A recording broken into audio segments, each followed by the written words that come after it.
We are live. We are live. NFL Week 11 preview. Week 11 already kicked off with a game between the Jets and Patriots last night. New England won 27-14. Marcus, Friday afternoon. Vibes are high. How we doing? I'm good. I'm ready. I'm going to see your Minnesota Vikings in person this Sunday, so looking forward to that. Should be a fun game to preview here this week. I think you, my friend, have the first game of the week, so I'm going to pass it. I'm going to volley it right back to you here. I just caught it, but anyway, so we have Commanders. Unlike Dolphins. Packers wide receivers, right. So we have Commanders Dolphins.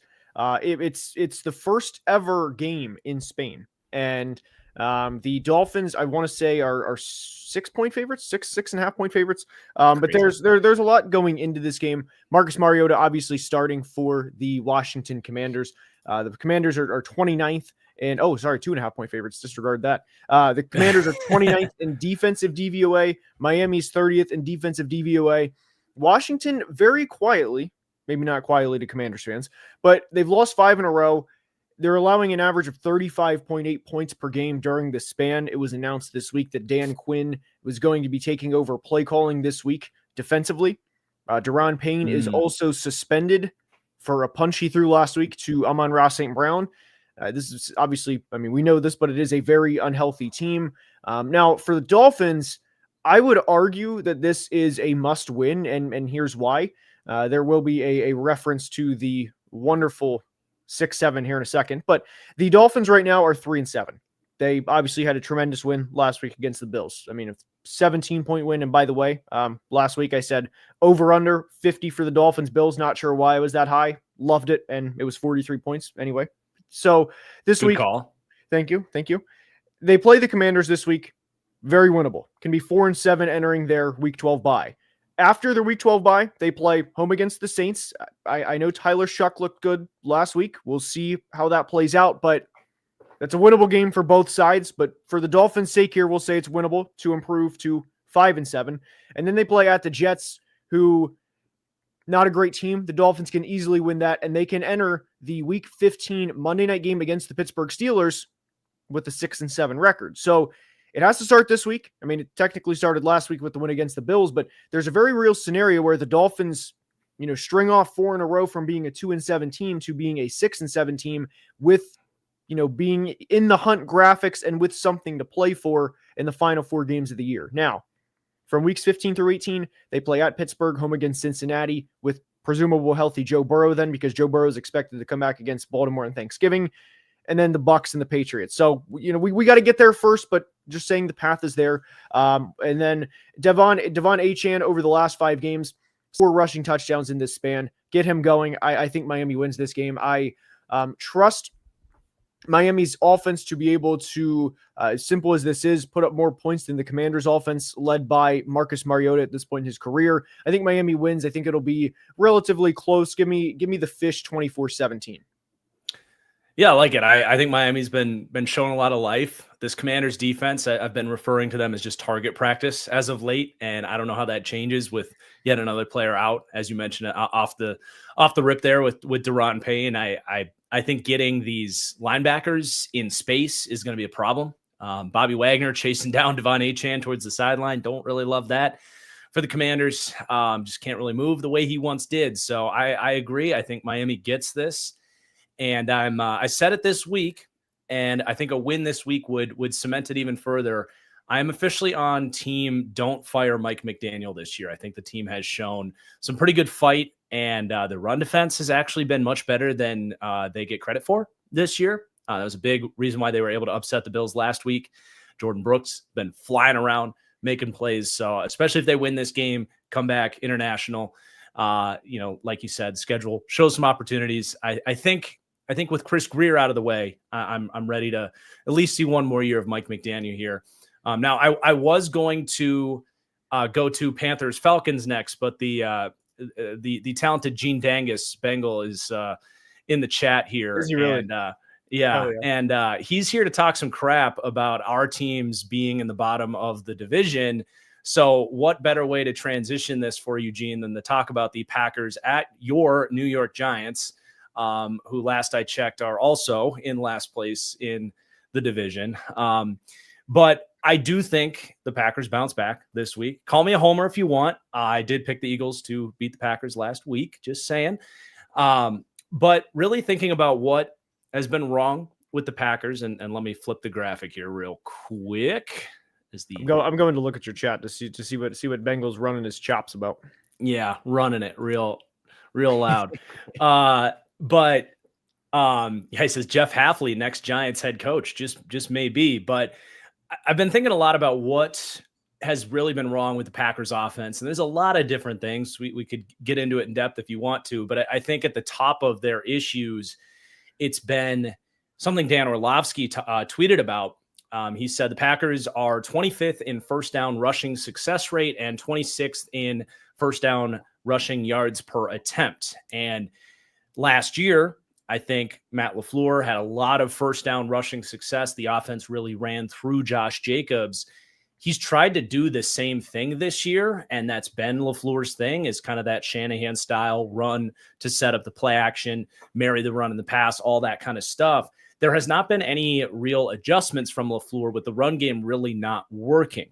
Now, this week, they take on the 32nd ranked run defense in the league that has shown no signs of bunkering down to stop the run. Maybe in a ding dong, the witch is dead head coach fired week that happens, but I don't know that this locker room is like rallying behind the firing of Brian Daboll. Maybe they are. I like to imagine that I think the players actually enjoyed Brian Daboll. I think they understand why it had to happen, but I don't really look at this as like some of the other head coach firings. Like I think when the Jags fired Urban Meyer, I think they won the next week. Like, I don't look at it like that. I think this is more of a like, yeah, I mean, I get why it had to happen, but this thing's over. I don't think this is the week that the Giants bunker down and stop the run all of a sudden.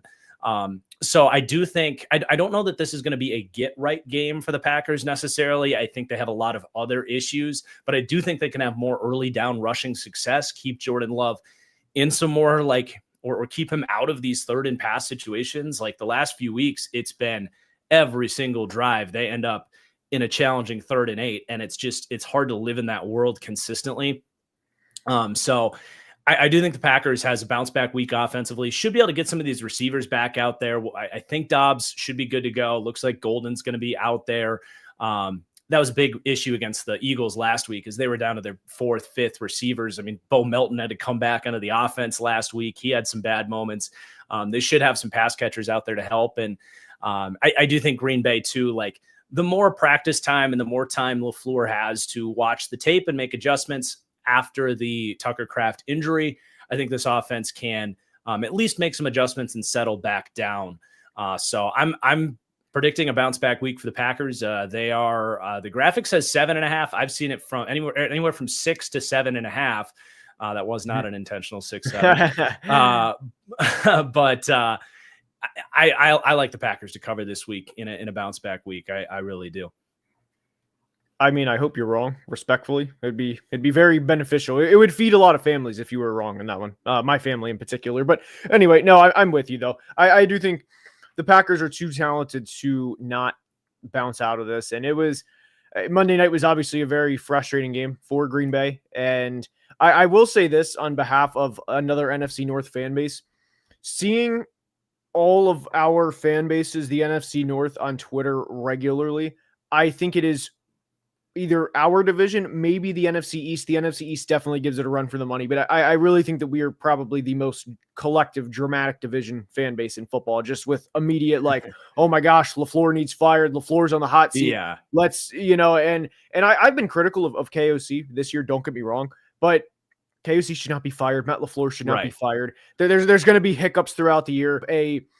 Tucker Kraft tears his ACL, and then, hey, we're going up against Vic Fangio's defense. So, I mean, obviously you would have liked to have seen more than what we saw last week offensively, but I'm with you. I would be surprised if Green Bay doesn't win, but the Jameis factor has to be, I mean, you have to at least acknowledge the Jameis wild card factor within this. I mean, Jameis is, I'm just going to leave it at that. He's Jameis. It could be a 31-10 win. It could be a 34-31 Giants upset win. Jameis throws for 4 touchdowns. I think both are equally likely.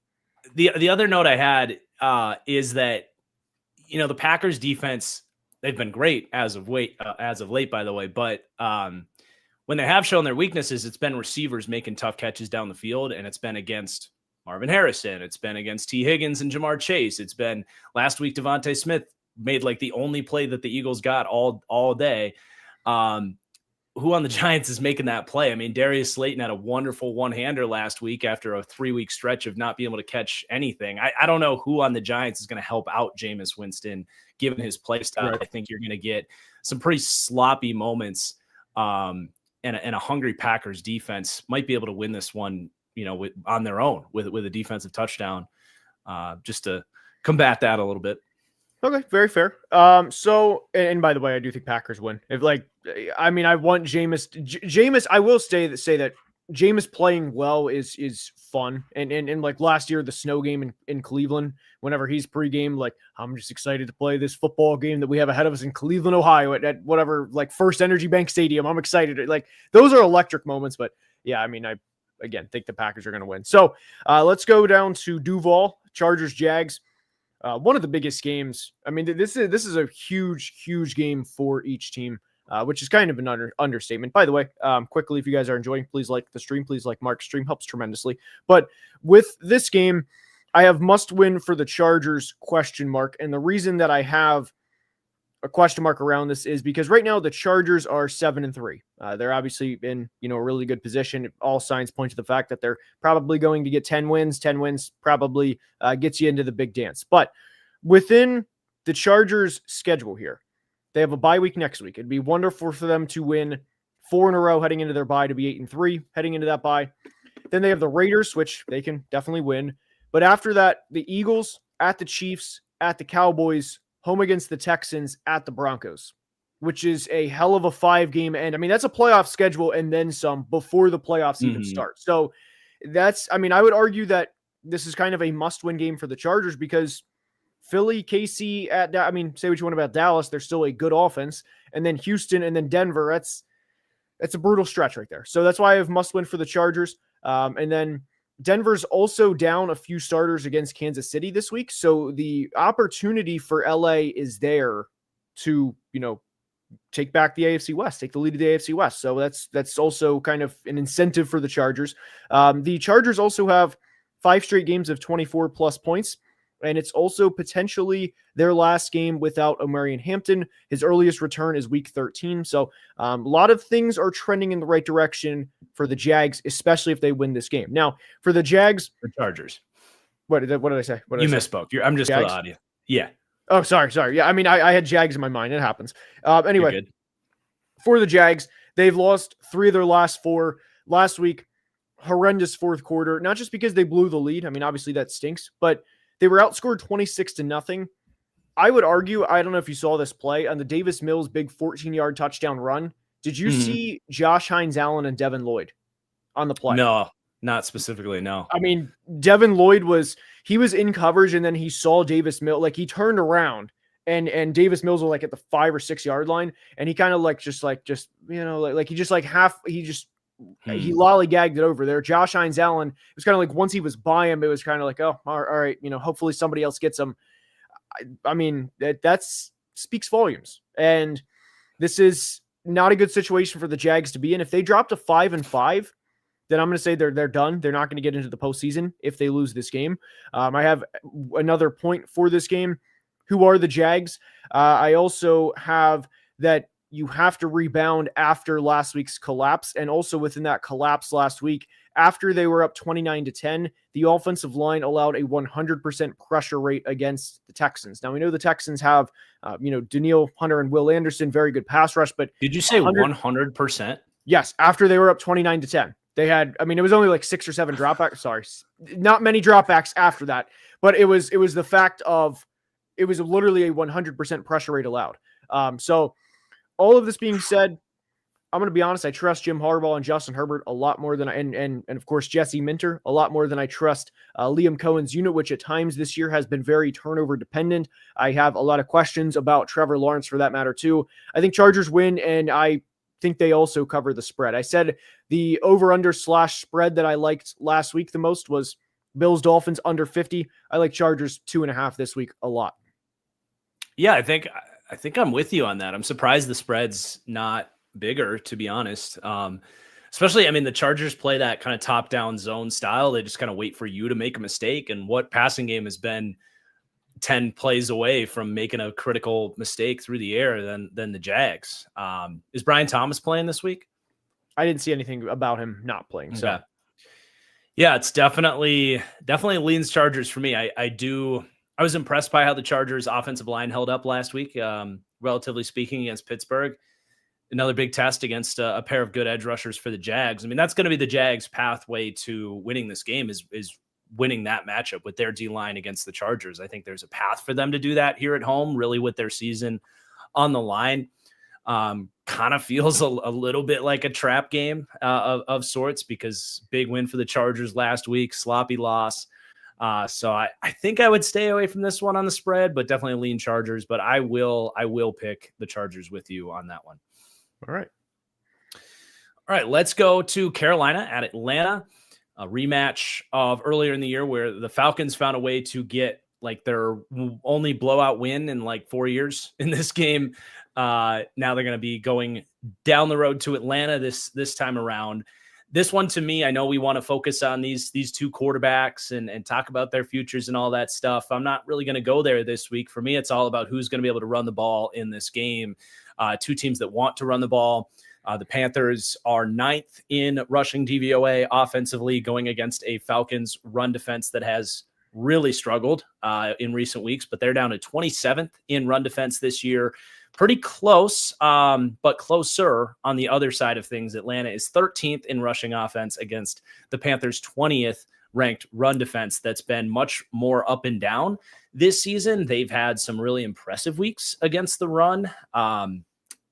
They did a good job. I want to say against Dallas, that have been running the ball really well. They did a good work against Green Bay, but they've had some really bad weeks and gotten exposed in that sense. I think the Bills and James Cook had like a historically good day of like yards before contact in that game.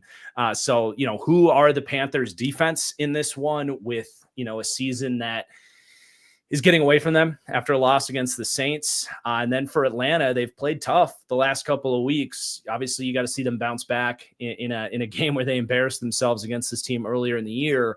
I think they should be favored in this one as the home team. I think they're playing better football over the last 2 weeks than the Panthers have, but I wouldn't touch this game of the 10-foot pole with my money. I think I'll take the sorry, Panthers fans. I'm going to take the Falcons to get this one back, split the season series here. It's about all I got on this one, though. I do think the Falcons, I will say, I think if the Falcons can win this, their schedule's not horrible. They have an opportunity maybe to sneak into that NFC 7 seed discussion, that with the Bears and Niners schedules getting harder, there's going to be an opportunity, I think, maybe for that 7 seed to be like a 9-win team. Obviously, the Falcons have to be pretty close to perfect the rest of the stretch, but they got to win this if that's going to be any sort of a reality. And then, if the Panthers win, maybe they can turn this thing back around. So I do have a comment here. This is funny because just the comment is never put any expectations onto the Falcons. Just don't. I would argue that also goes to the Panthers, but I was so frustrated last week with this, and I know you were too with the Panthers. The Falcons have been frustrated all year because it's, they beat the Bills by double digits, then they lose to the Panthers by 30. I would choose the Falcons in this game because I would argue a lot of Michael Penix had 2 very bad interceptions against this team earlier this year. I think there's going to be, like you said, a little bit of a get back. I would agree in the sense I'm not going to touch this game. If I had to choose, I think Falcons win, but it's a very ugly game, but the path, the reality is the path is there for both teams, but I think Atlanta's a more talented roster, and I think there's going to be a little bit of a vengeance with this, with the Falcons team. So I'm going to choose Atlanta to win this game. All right. Thank you for the super chat from Tyler. Appreciate you. Tyler, Drake May love. Great night last night. Dude's an absolute stud. We are going. Who's your pick for MVP, Garrett? Right now, Matt Stafford. Me JT, too. I want it to be JT, but if I had to, it'd be Matt Stafford, but I want it to be JT. All right. We are Bucks Bills. Okay. Bucks Did you Bills. show off the jersey? Yeah. We have the Mecca Ibuka jersey, got the nice sleeves and everything. So I figured that like if I'm gonna talk on air, I could at least like get a jersey here or there because I'm not going to any Bucks games. So I was like, why not? Why not just wear it? And it's a big game. It's both 6-3. Bills favored by 5.5. We have a 2018 quarterback duel. I do have some fun facts about a lot of games coming up. The Bucks, obviously, these teams do not play each other often. The Bucks are 0-3 all time in Buffalo. Was a thing that I saw. I feel like that's not accurate, but anyway, I feel like that's not. But they're winless in Buffalo. Was the stat that I saw. The last time these teams played, where it was in 2023, it was the play where Baker threw the Hail Mary at the end, and then the ball, I'm pretty sure, just hit the ground. If anybody remembers that specific play, it was a Thursday night game. The last time the Bucks beat the Bills was in 2021. Tom Brady in that game had a 58-yard touchdown to none other than Rashad Perriman. The Bucks have lost 2 out of the last 3. Not a must-win game for the Bucks, mainly because of just the division. But obviously, it's one you want to get back. You don't obviously want to continue to lose games. Obviously, it's as simple as that idea is. But the Bucks also play the Rams next week, so they lose this one. There's a very real reality where the Bucks are a 6-5 football team, and as we know, they lost last week to the Patriots. And if they lose this again, 3 in a row off the bye, losing is very possible. And it also is unfortunate that they have no Bucky or no Chris Godwin this week. For Buffalo, the biggest thing that I have is, well, 2 things. I have how will they respond after a 17-point loss to Miami last week, and then Buffalo's struggled a lot this year. I mean, Josh Allen has not been Josh Allen. The receiving core obviously is not great. You want to see somebody like a Keon Coleman step up. He has not really stepped up. And I know the Bills are still top 10 in points per game. That's largely due to the year that James Cook is having. But this has been a very frustrating team. And what I wrote down is with the Patriots schedule the remainder of the way, given that they're probably going to win 13, if not 14 games, I wrote down, is the Bills season, not over, but in some ways over, given the fact that they would presumably have to go on the road 3 straight times. So, I mean, for this week specifically, I know that that's more of a macro conversation, but for this game specifically, I think Buffalo wins. I definitely think Tampa covers. 5.5 is a lot. But I think a 27-24 game is good. It's going to be something along these lines, but I do have concerns and things to note with both teams moving forward. Yeah, I mean, Tampa, their run defense hasn't been what we've really gotten used to with the Todd Bowles run defense. The Bills really are, when they're beating teams, it's through the ground. It's James Cook. This is, you think of the Bills like, oh yeah, Josh Allen, they can pass the ball. You think of the Bucks, yeah, they can stop the run. These teams haven't really been what we've gotten so accustomed to with these 2 specific kind of squads and coaching staffs. So I'm curious to see those 2 dynamics, especially in this one. Can the Bucks improve the run defense? Can the Bills start to throw in this game? The where the Bucks are at their strongest, I feel like, is in the secondary. So they should have an advantage against these Bills receivers and try to kind of condense things. So I think they can muddy up this game and kind of keep it interesting. I think I'll go just Josh Allen at home. I do think this will be close, though. I would not take the spread on this one. Agree. And I think it's more meaningful for the Bills. I am going to pick Buffalo to win, but yeah, I do agree. What you brought up about the Bucs schedule is fascinating, though. Like, I mean, obviously it helps that their division kind of stinks, but if the Panthers kind of turn things around, they do have to play the Panthers twice at the end of the year. It's not a guarantee that the Bucs just make the playoffs right now. They gotta straighten things out for sure. All right, let's go to Pittsburgh for a rematch of what was a very fun game a few weeks ago. Bengals Steelers. I think this is a fascinating kind of controlled variable A and B experiment here, because the Steelers defense has played so much better the last couple of weeks since this last matchup. So against this really the same opponent, it's pretty much the same deal with Flacco and these receivers this time in Pittsburgh. Maybe a little bit of like I said, a controlled experiment to see if the Steelers defense really has. I obviously think if the Steelers can keep the score down, they should be able to. You're laughing. I'm curious what you just saw. Just hold that thought for a second. It's good. Okay. I'm curious, I think if the Steelers can keep the score down, they should be able to win. Aaron Rodgers has to have a bounce back week. He had an all-time stinker last week. Just couldn't hit the broad side of the barn. Looked like he left his powers at home on the East Coast on that flight back out to California. I don't know if he was just hanging out with his West Coast buddies all week and not focused, or what the hell that was, but that was bad. So he's got to have a bounce back week. He doesn't have to be a superhero to win this game, I don't think, but definitely has to play better than last week. The Steelers did pick up Asante Samuel Jr. I'm curious to see if he gets out there for them. I like that pickup. I'm surprised it took that long for someone to pick him up, but the Bengals do like to run a lot of 10-yard, 15-yard outs with these wide receivers, especially with Joe Flacco. It's one of his better throws. Asante Samuel Jr. is really good at baiting you into those throws with really good bursts to close and pick those off. So if Samuel is playing, could be calling my shot on a big interception for him in his first game as a Steeler, but he might not be out there because he did just sign there. So we'll see about that. But yeah, give me the Steelers. I think the defensive improvements are enough for them to hold off the Bengals. It should be another big Jaylen Warren game. He's been awesome this year. I'm going to go like 27-23 Steelers. That's and you ready for this? I don't know if you know this. The over under is 49.5. So you got it like right really there. Nice. Yes. So I'm with you. I think it's going to be somewhere right around in there.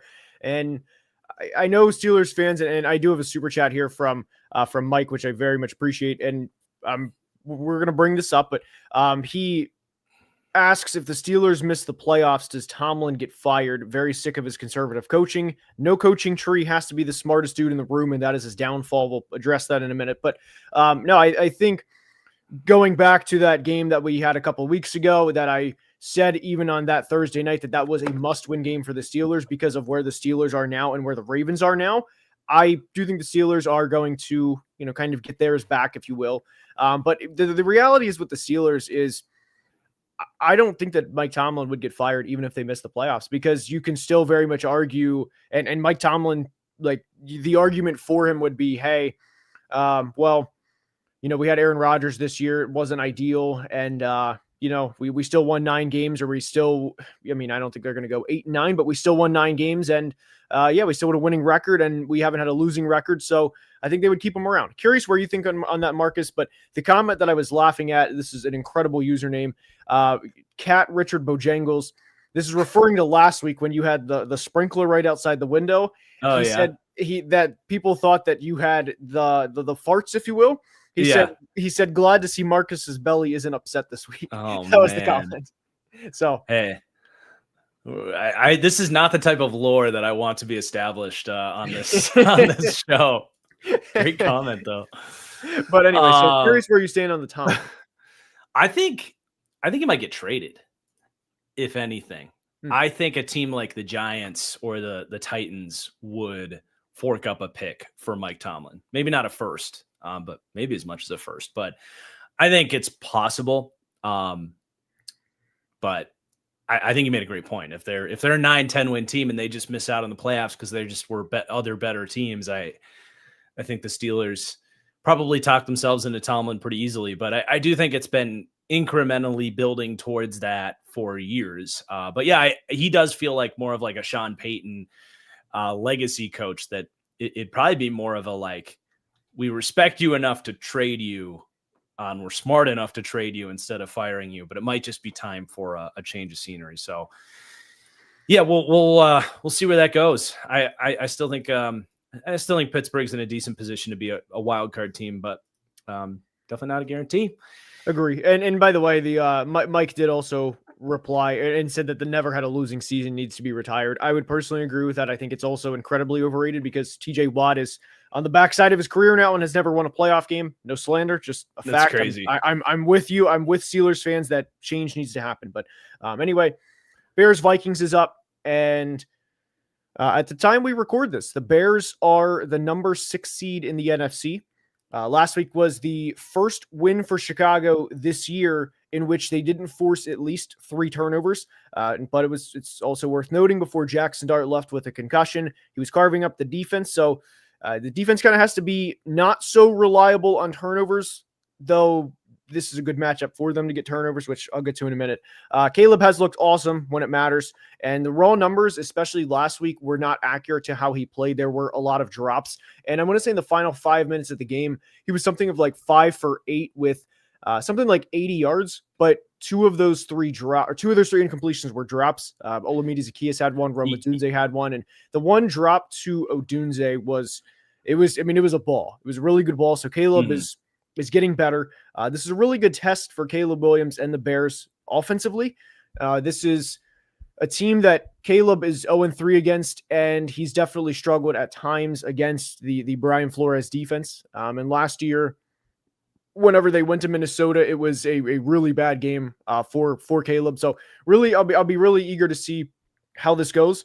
The offense for the Vikings. Now this is where we gotta, like crack the knuckles. This is, anyway, the offense has to be better. Last week, it was an atrocity after like the first drive. They had 8 false starts last week, and that was at home in a home game. And it was the most the Vikings have had at home since at least the year 2000. That was as far back as the data went for the people that brought this stat to like recognition, if you will. So most in a quarter of a century. JJ McCarthy, we acknowledge he has to be better. The one interception was bad. Justin Jefferson, I obviously love him. He's obviously my guy. He has to be better. I would argue last week was probably one of, if not the worst game of his entire career. Kevin O'Connell. Yeah, I agree. Kevin O'Connell, we got to run the ball, buddy. 3rd and 1. You got a 22-year-old quarterback in his 4th career start. Your running backs are averaging 5 yards per carry. I don't know why we get too cute with it. I don't know why we play these stupid, we're going to trick them out. Just like enough with the trick plays, Bert. Run the damn ball. Run the ball. I'm definitely getting worked up about that. Run the ball. And then I have actually, as a final note, emphasis on running the football. So run the ball. That's the biggest thing here for the Vikings. Dude, I'm telling you, bro, nothing gets me more worked up. We're down double digits. 8 minutes left in the game. I'm getting worked up. 8 minutes left in the game, and we're snapping the ball with 2 seconds left. You got to go. A lot of frustration right now offensively for the Vikings, but very winnable game for both sides. And look, I'm not gonna not stop believing in JJ McCarthy. That one play last week, the Jalen Naylor on the where they had Addison on the pick play and JJ dropped it in a bucket. The flashes are there. The flashes are 100% there. Now, the one thing that McCarthy has to work on is over the course of the game, his backside. I can't like show my legs here in terms of this because I'm sitting down, but his foot weirdly comes through.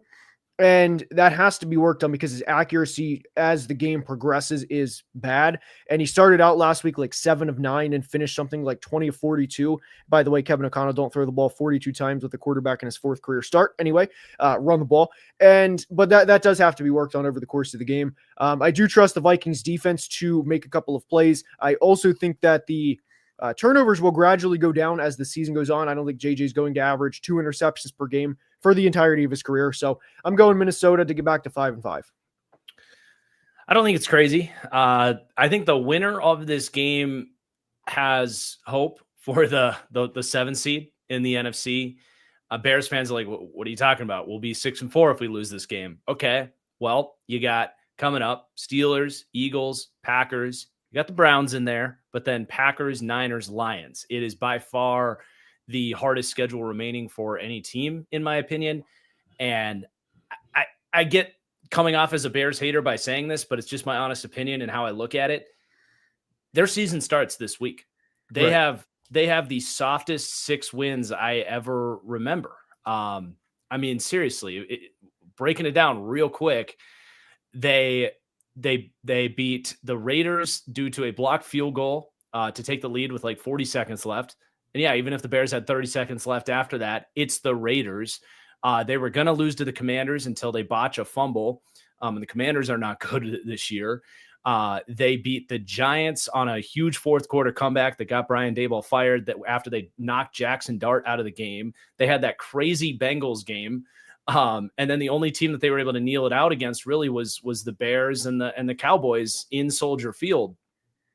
Like, their season starts this week. So I'm just curious to see at Minnesota against a Brian Flores defense. I'm not trying to hate on the Bears. It's just like, you haven't had really the opportunity, or at least when you have had the opportunity, you haven't pushed through that line of, like, basically what I'm getting at is me viewing you as a legitimate playoff team. So for me, like, if they can go into Minnesota against a Brian Flores defense, attack a secondary that's had some issues, and for Caleb to keep showing the growth he has shown the last couple of weeks against some pretty bad defenses, then we can start to have some more real conversations about the Bears being more of a playoff team. Right. It's impressive that they're winning games that they normally would lose in their history, and that's great. And I think you feel really good about the progress Caleb's shown and where they're at with Ben Johnson. But it is go time now, and I'm just curious to see where that lands for them. Are they fraudulent because of their schedule, or are they actually just getting better? So huge week to evaluate the Chicago Bears. Vikings they've just been all over the freaking map this year. I have no idea what to think about them. I do think their defense has a chance with, they're playing so much better right now than they were in the start of the season. I think they have a chance to really make Caleb uncomfortable, maybe get some mistakes out of him. JJ, it's just play to play, drive to drive. I do agree with what you said about running the football. It's been something that Kevin O'Connell's really struggled with for a long time, whether it's a schematic angle, not being creative enough to, like, have a good run game, or, like you said, just leaning into it when it's working. So, I don't have a strong opinion on who wins this game. I'm very excited to be there, though. It's going to be really an exciting environment and a huge game for both teams. I do have two things real quick. If you wanted to go into even more, like, the Bears, like putting them down, if you will, their win against the Cowboys was because Dak threw a red zone interception and George Pickens dropped the one ball right into the Bears defender's arm. I'm just saying. Right. And then also, have you seen this? I've been addicted to saying this. I've been saying it to myself, like, a lot this week. I've been at the gym and I've been saying good, better, best. Have you seen that? Oh, so it's Ben Johnson, dude. He gets like, after the win, he gets everybody. Caleb, like, spoke to the team last week, and then he was like, "Bring it on in, gentlemen!" And then like, everybody, like, the whole team was like chanting it, and he said, "Good, better, best," and then never let it rest until your good gets better, and then until you're hold on. Anyway, he finishes it goes until your better gets best. Bears on 3, 1, 2, 3. Bears. That I was the adrenaline just was raw emotion. The adrenaline was flowing. It. Ben Johnson, you got me ready to run through a brick wall, man. It's awesome. I love it. So, I didn't make my pick, though. Skull, home team. Do the Skull chant. I think the Bears win. Sorry. I think the Bears got it this week. And then I think the Bears win this and then finish 9-8. That's my prediction. Okay. You heard it here first. That's fine. Yeah.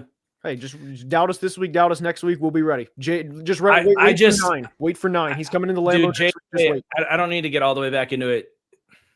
JJ had some pretty major flaws last week. I'm just going to leave it there. Work in progress. Yeah. It's work in progress. I think Caleb has his flaws, but he's a lot further ahead than McCarthy right now. All right. Shall we? Yes. Move forward? Yes. We got Rams Seahawks. My game of the year. It's not my number 1 and number 2.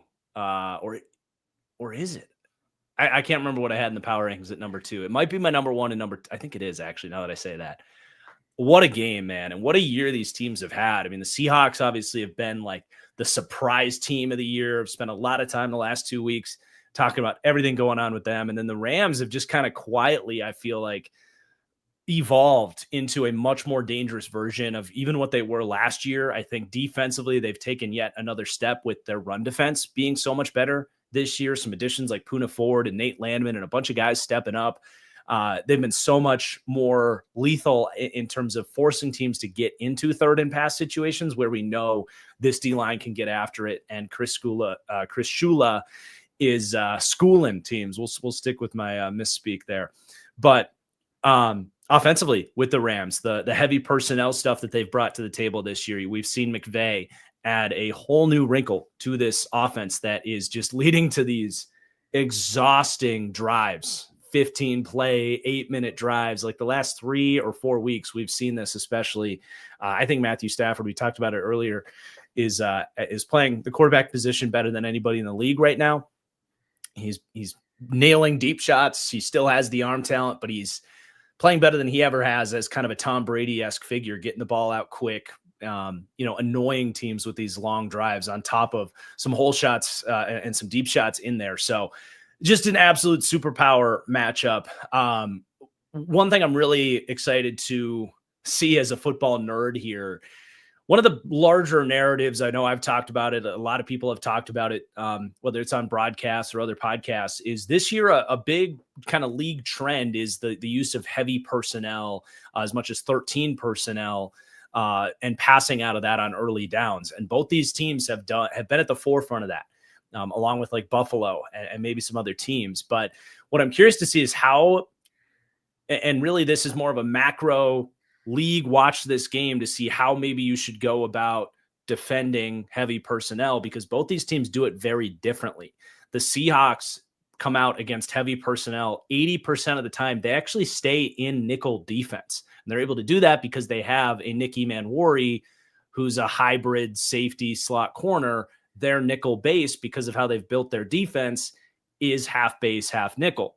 So should you be leaning more in that direction? If you have the personnel to do it, what type of success do they have against the Rams? Are they able to slow down the number 3rd ranked rushing offense for the Rams that they've been really good on the ground, really since they've leaned into this 13 personnel stuff? But the Seahawks, who, like I said, 80% of their snaps against heavy personnel from nickel defense, they are not afraid of it. They are the number 3 ranked rushing defense in the league despite that. So that's going to be really exciting to see. And then on the flip side, the Rams play heavy personnel 60% of the time in a base 3-4 defense, kind of the standard philosophy of it. So just from a schematic point of view, how do you stop this modern offensive wave with these play action heavy personnel attacks and the run game from those formations? That, I think, is what's going to decide the game, is who does better on early downs against these heavy formations, because that's really what both these teams are focusing on right now offensively. So keep an eye on that. I think coming out of this game, whoever wins, the quarterback probably going to be getting some MVP talks coming out of it. Obviously, Stafford's already got it. If he wins this, that's as big of a win as you could get right now. Certainly myself and many people see Seattle as the best team in football right now, with the Rams right behind them.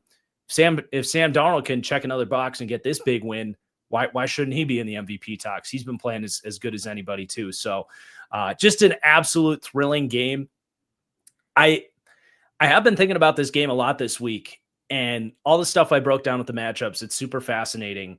My gut just tells me the Rams get this one. Right. And I think it's one of these games I'm gonna follow my gut and pick the Rams on this one. But it should be an absolute battle. And I hope I can get home in time after the Vikings game to catch this one, because it's I don't want to miss it.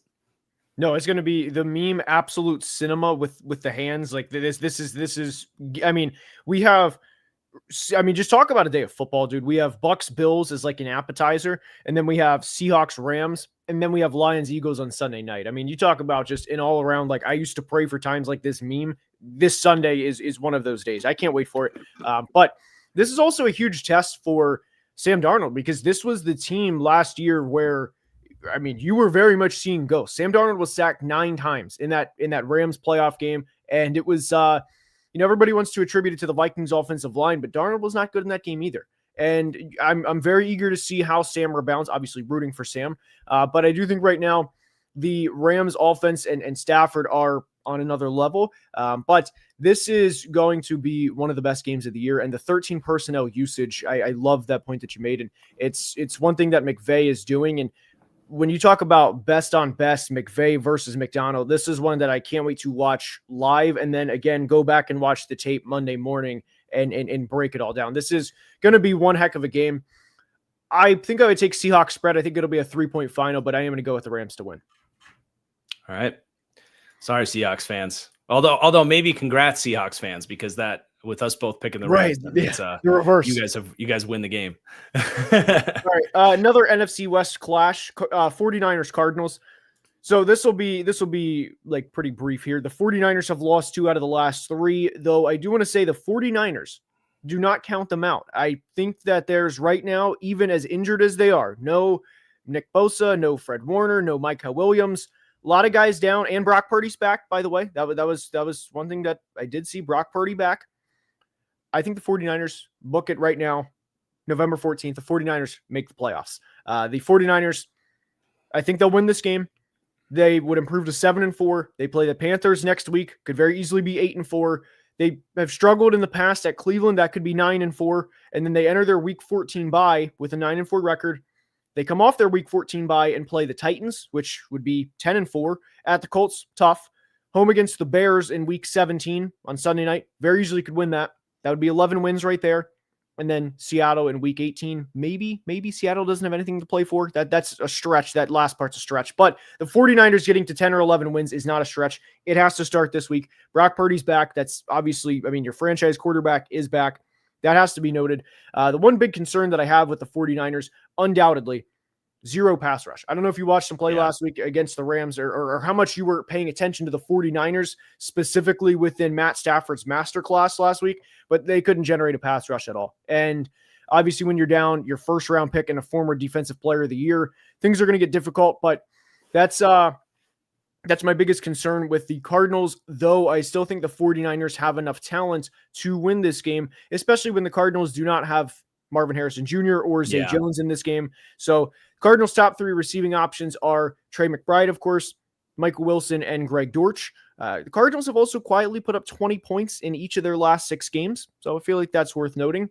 And one other note that I have is, can the Cardinals bounce back from a very Cardinals loss earlier in the year against San Francisco? Don't know if you remember. It was a 13-13 game with 3 minutes to play. The Cardinals forced a safety, so it was 15-13 Cardinals. Yep. They obviously get the punt back, and then as you can imagine how every fan thinks that, everything is against them type thing, or how everything goes downhill. 15-13, they get the ball back. Drew Petzing, they don't run, right? No, so they had a run, but there was a passing play where Kyler threw it to MHJ, and the ball was a little like back, and he should have let him more. And it was, if he places it like a foot and a half more out front, the Cardinals probably win the game. But anyway, they, the rest. Or if Marv just caught it. That's true. That's true. Hey, it's Marvin Harrison. I'm a Marv guy. But anyway, no, both. That's like the exact point in the season, though. I was saying Marv was playing really bad. Like, he wasn't playing like Marvin to start. Like, that was a big play. It's like, yeah, Kyler could have been a little bit better, but you expect Harrison to catch that too. Oh, whoa, hold on. We have breaking news. Sam Laporta ruled out. Anyway, we'll get to that. I saw that he hasn't been practicing this week. We'll get to that in the Lions game. But ultimately, I am going to go with the 49ers to win. I do think the 49ers are a more talented team, even with the guys out. And I trust Kyle Shanahan and Brock Purdy more than I trust Jonathan Gannon and Jacoby Brissett, especially with MHJ out and everything they have there. So I'm going to go with the 49ers to win. Okay. Blooming Cash is correcting us, by the way. It was Zay Jones on that play we were talking about. It was Zay Jones. Okay, see, it could never be. Thank you. It could not be. It wouldn't be Marvin Harrison. Well, a lot goes on this season. The details get a little mixed up from a week 3 game or whatever it was.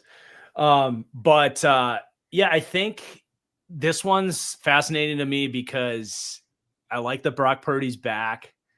Jacoby's coming off a bad game last week. Both these teams kind of at least have had a slight bubbling in the water of like a QB controversy. I think a big reason everyone was so quick to like run Kyler Murray out of town was just how good Jacoby was playing.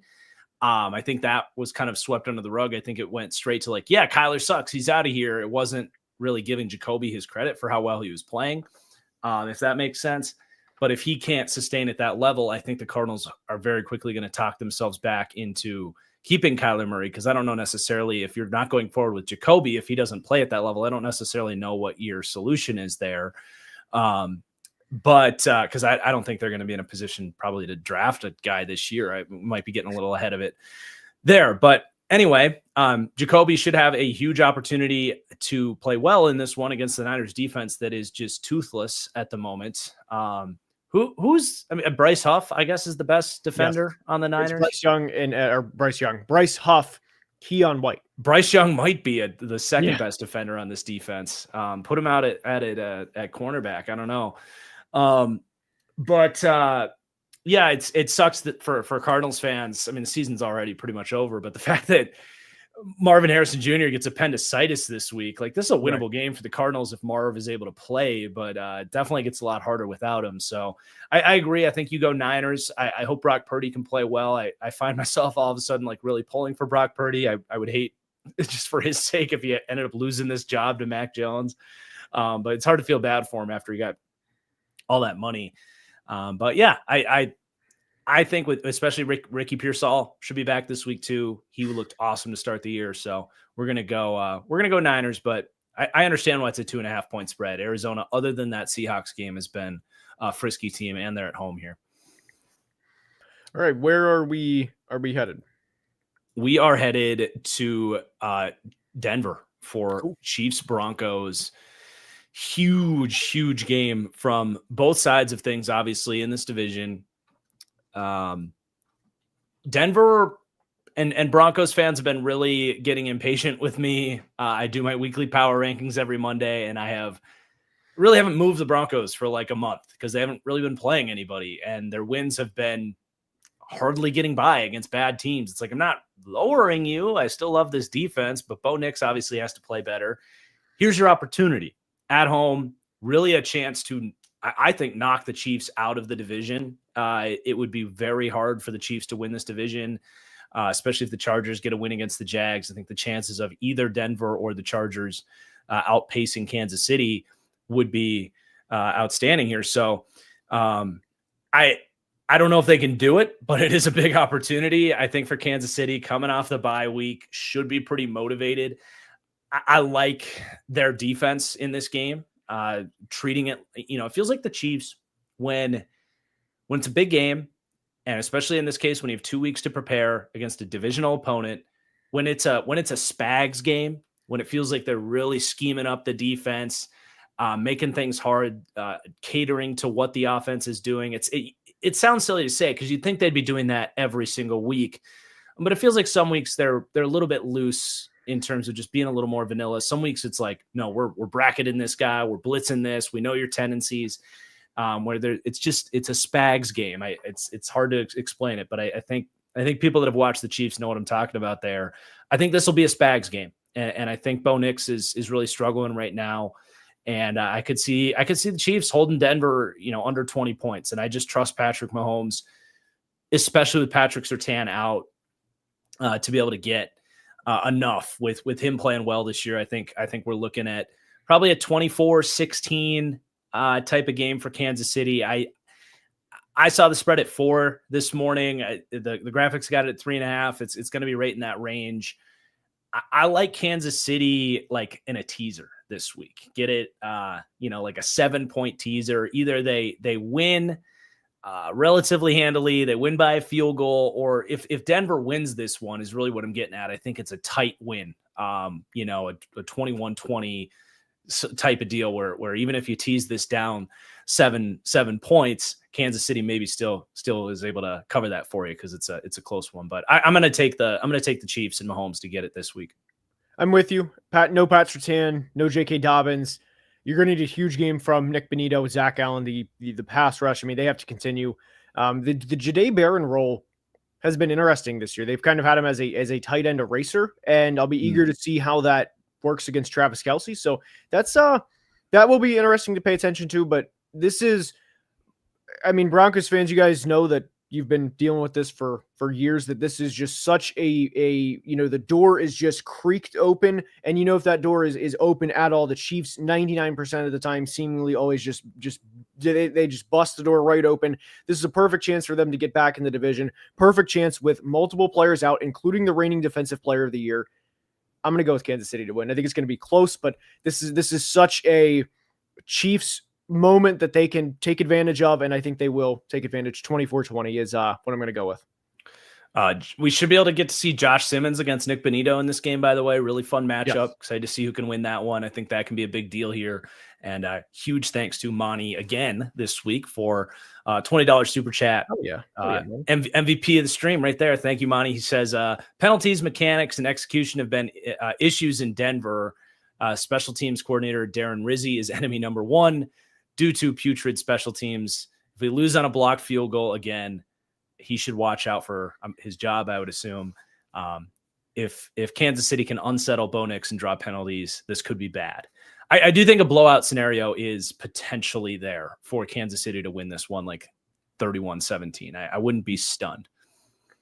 I'm sticking 24-20, but Ravens Browns is up, and quickly before Marcus, I did have a super chat from Clemente. He asks, where do you think Kyler goes if gone after this year? That was a discussion we had earlier. I personally think Jets or Raiders. That's where I stand on that one. Yeah, I like the Raiders fit.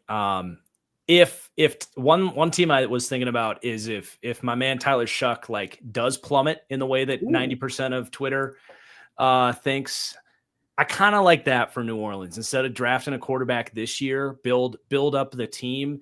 I think Kyler's skill set is very similar to Jalen Hurts' skill set with Kellen Moore, with what he did in Philly. They got a good old line. You got Chris Olave. I think that could be a really fun spot too. If you're not heading into the, next offseason thinking Tyler Shuck is going to be your starter and you don't want to draft a QB. I like that landing spot too. All right. Ravens Browns is up.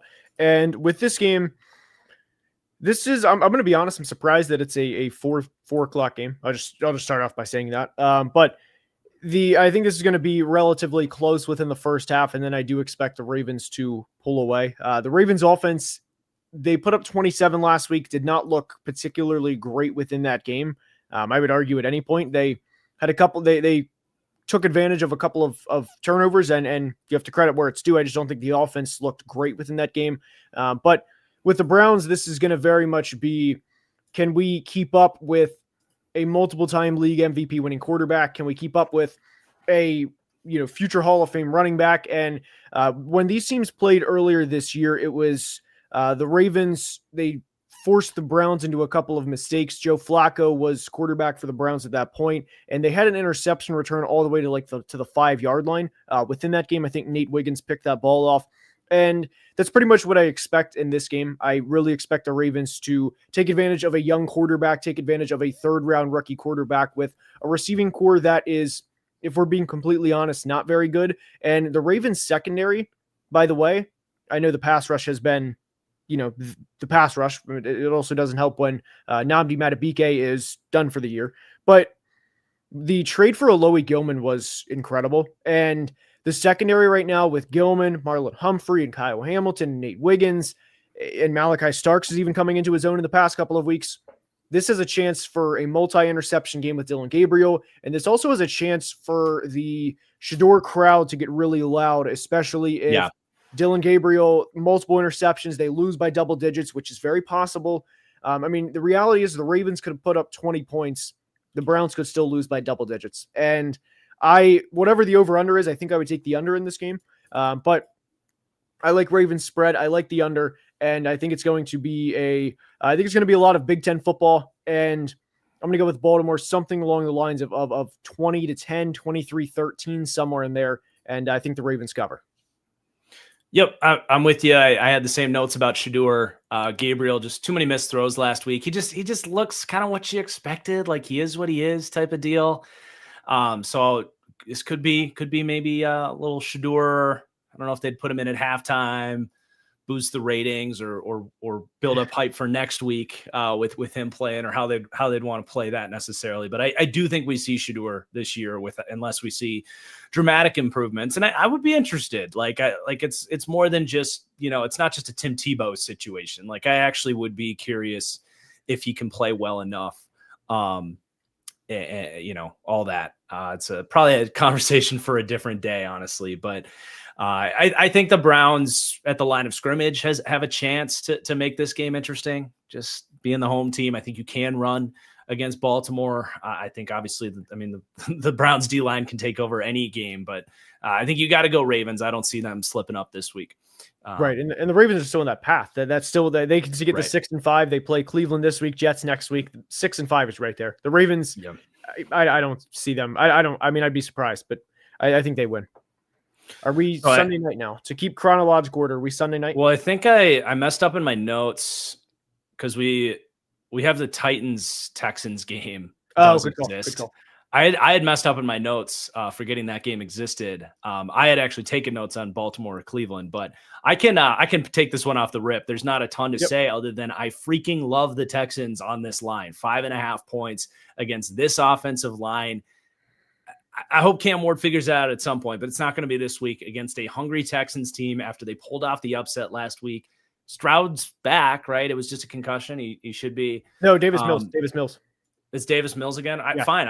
I don't think it matters. I think this is all about the Texans defense that has just been annihilating teams. I don't think the Titans have the pass rush to make the Texans uncomfortable. And I think Davis Mills showed last week, getting a little confidence in the second half that he can do enough to just get the ball in the hands of these playmakers. They're going to need these receivers to keep making some crazy catches, I think, because if you watch the second half of that game, it was like the receivers just basically stepped up, said, hold my beer, our season's not done yet.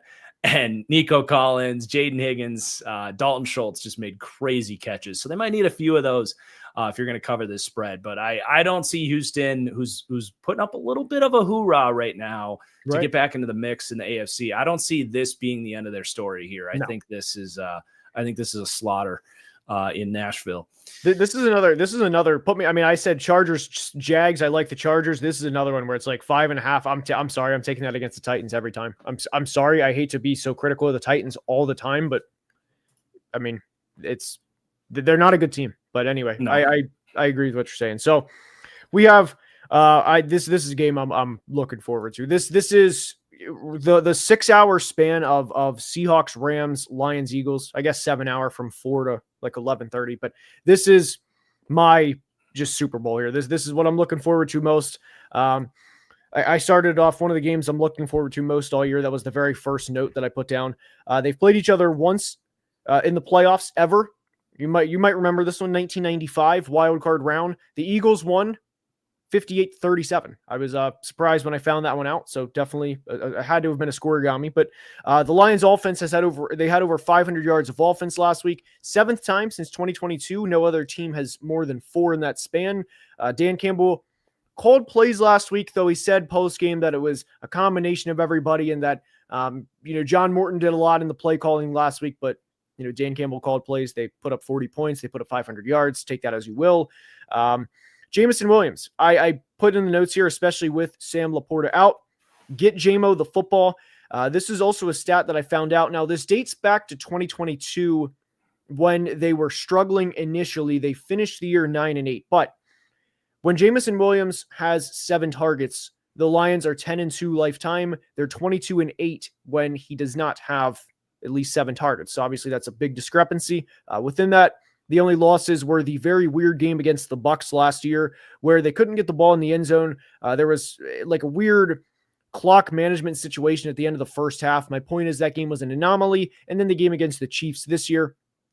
And this is going to be a very fun game. The Eagles' last win against Detroit the last win against Detroit in Philly was in 2013. It was the big snow game. I don't know if you remember. It was the game where Calvin Johnson caught a pass over the middle, got up, and the face was like his helmet was in snow. That was actually that LaShawn McCoy running for all over the place. That was such elite aesthetic. That was also, so we had a nor'easter that day, and I was in Baltimore for Vikings Ravens, the big 34-31 game that was 9-6 with 5 minutes left in the game where there was 50 points scored in the final 5 minutes. I was in Baltimore that day, and then the Lions Eagles was also happening at the same time. So that was the last time the Eagles beat the Lions in Philly. Yeah. Definitely. That game was sorry to butt in here. That game was so iconic that I think Madden the next year, one of their big new features that was in the run of really bad Madden games. Their big new features was thicker snow, and they were showing Eagles Lions highlights for the next year's Madden. That was such an iconic game. It was an iconic Sunday. And I also definitely would have preferred the Eagles offense to look better off the bye. There's the AJ Brown drama. Not sure if you saw it this week, but there was like a clip of him saying, if you have me on your fantasy team, trade me. Or I think he referred to himself as third person. It was like, trade him if you have him on fantasy or something. Really, really weird situation. Speaking of Madden too, wasn't he like streaming himself, like just feeding himself targets on Madden? Yes. And Devontae Smith had 0 catches in the game. So AJ went for like 9 for 168 in this said Madden game. And then Smitty also had 0 catches. But anyway, look, this is going to be awesome. I'm kind of surprised. And this is, I mean, I like Sam Laporta. I don't think Sam Laporta has this much of an impact on the spread. Kind of surprised Philly's favored by this much. And I do have a super chat here from Blur Eats that he sent like 15 minutes ago. So I appreciate that. And he says, am I crazy for thinking the Lions roll Sunday night? A lot of smoke screens around the Eagles, and I trust Dan more than Sirianni. And then he has in parentheses, coming from a 100% biased Lions fan. I'm going to say, no, you're not. I'm taking the Lions 27-24. This game, like the Rams Seahawks game, absolute cinema. Cannot wait for it. I think this game comes down to how healthy Lane Johnson's ankle is. That's my opinion. Because as someone that has had multiple ankle sprains playing basketball. Oh, the classic like this, like the. Yeah, I know exactly how that goes. You're able to play through it just fine. You can tough it out for like 2 to 3 hours, but you wake up the next morning and that thing is in hell. So I don't know if that's officially what it was. Do you have a comment on that? No, I was just gonna. You don't think they're gonna soft bench Lane Johnson for an ankle sprain, do you?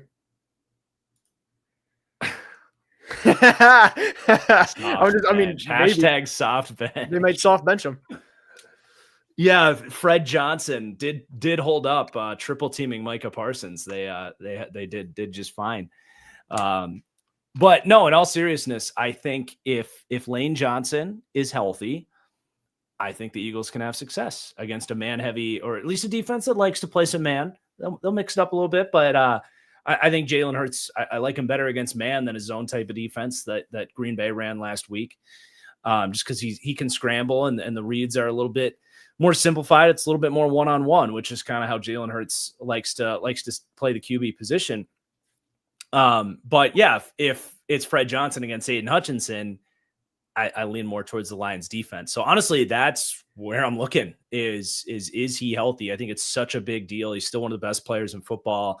When the Eagles have that healthy tackle duo, it's as big of a deal as you can think of. So there's that. And then the Eagles defense is tough as hell, man. Like, I don't know that they're going to give up these big Jahmyr Gibbs plays. They're going to make things hard. I think, keeping an eye on the interior of the offensive line against Jalen Carter and Moro Jamo, maybe Brandon Graham out there rushing as a 3-tech. Like, that's how you get to Jared Goff. So I think there's a lot of matchups for Philly in this one. And Detroit's able to win, maybe with that Aiden Hutchinson matchup. So we'll see there. But I'm going to take the Eagles. I think getting to come back to Philly, I especially think they can make Jared Goff uncomfortable when push comes to shove. And I'm not going to bet this one. I think this is, as you described, it's a Super Bowl caliber matchup inside the NFC here. So it should be a ton of fun, but I'll lean Philly. All right. Before we go to the Monday night game, I do have one super chat. Tyler says, this is a fun fact about this game. Detroit is the only team Philly faces this season that voted to keep the tush push. Every other opponent on their schedule wanted to ban it. So just appreciate the super chat and just wanted to note that as well. Yeah. Well, let's see what happens when they revote. It's been a disaster this year. It's going to be banned. Yeah. But was another, not to be the annoying complaints about the game Packers fan, but in the first quarter of that game, the Eagles get away with a false start on the tush push, and then the Packers run a QB sneak and they call the false start on them. It's like, great. That's where we're at right now with this tush push thing. My personal stance on that was that it was a good call. You got to call it. It was a good call. It was a good call on the Packers. It is what it is. What about the one on the Eagles? Do we got to call that one, or we just let that slide? The refs, they didn't see it. I have to agree with the refs in that situation. Go put your Vikings jersey on, you jerk. No, I'm not. Let's Cowboys Raiders. You're like, don't tempt me with a good time. All right, Cowboys Raiders. I didn't think I was going to have much of an opinion on this until I saw the spread. I saw it at 3 points today. I'm like, what? I'm all Cowboys on this one, dude. The Raiders defense stinks. I'm not letting Bo Nix is one of the worst performances of his career last week fool me on that. I think Dak can get the ball out fast enough that Max Crosby, unless Dak's like out in this game coming off the bye week and I missed that, like that's not the case, right? Like that's the only thing that could explain the spread for me. But yeah, I mean, you've got these receivers going against this secondary. I think Dallas should be able to run the ball. Like they should have plenty of success offensively. And then the Raiders offense has been a mess. Geno got beat up last week. They lost Jackson Powers Johnson. The Cowboys already have a decent pass. Like their pass rush's been all right this year. They add Quinnen Williams to take advantage of backup interior offensive linemen. Siobhan Revell and Demarion Overshown practice this week. I don't know if they'll be active or not. They also added Logan Wilson to the linebacker room. Explain the spread to me. I think Dallas gets some hope on the season with a blowout Monday Night Football win here against the Raiders. And maybe we even see Pete Carroll get let go after this one. I think it's been really bad. I'm with you. And that's, so I did a video I released it yesterday. It's grading head coaches midway through their first season. Pete Carroll, I mean, pretty clear F. There's, I mean, what positive has came out of this year? It was that game last week against Denver was awful. The spread, I'm with you. Maybe trap game, maybe. I mean, Geno is every game's a trap game if you're the Dallas Cowboys. That's I mean, Geno has been horrendous this year, and I mean, there's a lot of takes that I'm wrong on, but one of the takes that I was right on was I like the trade for Seattle to trade Geno and get the value they could. But I never would have thought in a million years that Geno would look like this with the Raiders. But also within the Quinnen Williams part, I did want to point this out. Quinnen Williams had a bye week with the Cowboys last week and then a bye week the previous week with the Jets. So he's I mean, he could have planned the 10-day. He could have planned the 10-day vacation midseason and still. That's amazing. Yeah. So I did want to point that fun fact out, but there's a lot of spreads I like this week. I don't understand some of them. Dallas, Houston, the Chargers are the big three. I'm with you. I think Dallas wins this one. They get back. And this is a perfect get right game for the Cowboys, especially off the bye. All right. I don't know if we picked differently in any game this week. No, no. Lions, Eagles. That's right. We did go. Did you take the Bears? Yeah, you took the Bears. Yeah. Okay. We were different on a couple. Thumbs down. I gave you the thumbs down. All right. So. Well, I think next year we should like track our records on these. I think it'd be fun. Yeah, definitely. But that will wrap up the Week 11 preview. If you are still watching, please like the stream. If you're watching, whether it's my stream, Marcus' stream, helps tremendously with the almighty YouTube algorithm. And until next time, as always, please be safe and have a great day. Love you guys. I do have a quick plug. Quick plug. I'm going to be finalizing the production on the next Studs and Duds here as soon as we end the stream here. So you guys can hang around the homepage. You can probably see it in about 10 minutes or so for more TFG. But I got a video tomorrow, 10 a.m. So 10 a.m. Eastern, be there. All right, be square. We got just everything's rolling at you all the way into football on Sunday. So we got everything for you guys. Thank you so much for watching, and we'll see you next week. Love you guys. Boom, baby.